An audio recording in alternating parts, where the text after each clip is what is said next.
Look, boo boo. All I'm trying to say is that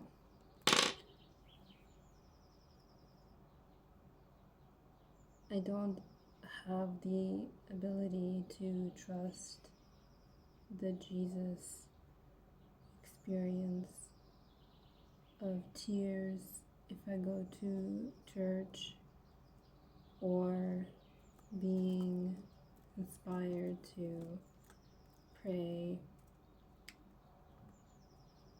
in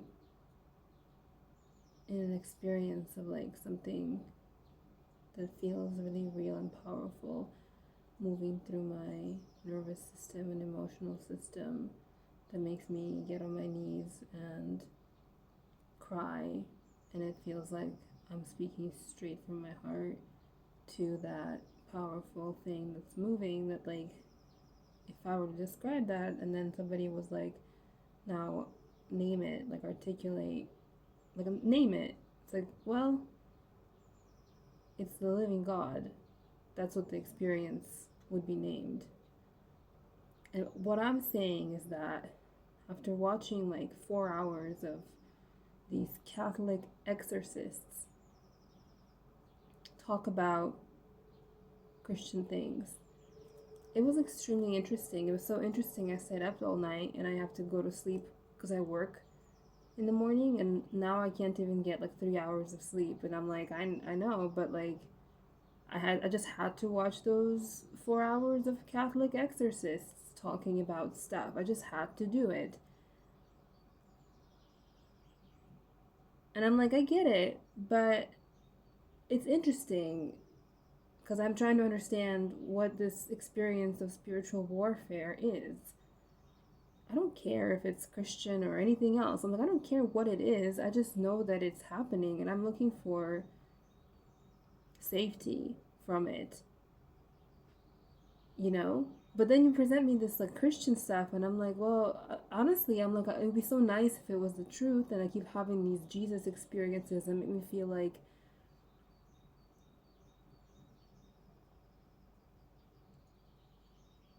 this might be the truth, but then I'm like, right. Or it's just like one of the Archon traps where it's like the basic person would believe because they felt something or because they read the word, and the word, like, what I'm trying to say is this, like the Bible being a like a kind of like an active algorithm pattern fractal of a book. If you like, that's true. Like, I'm okay with that. It doesn't disprove the idea that the higher dimensional being that put the book together, it doesn't disprove that that higher dimensional being is not evil.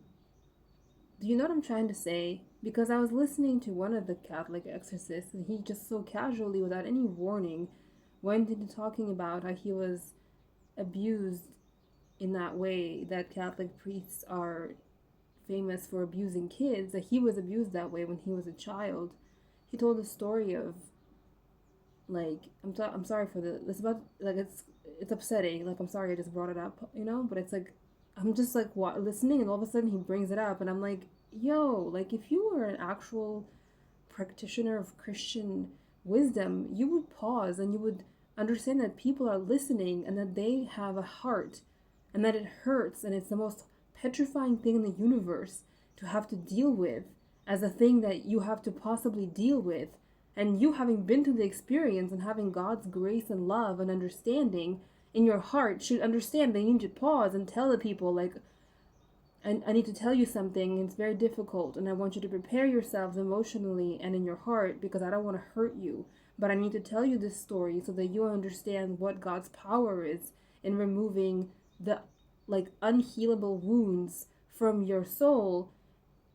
I want to tell you about it because I want to tell you what happened to me so that you can understand that if you feel like you will never be able to become free from this pain and this horror, it is not true. It is possible. You will become free from this pain and this horror. That's what he should have fucking said as a fucking as a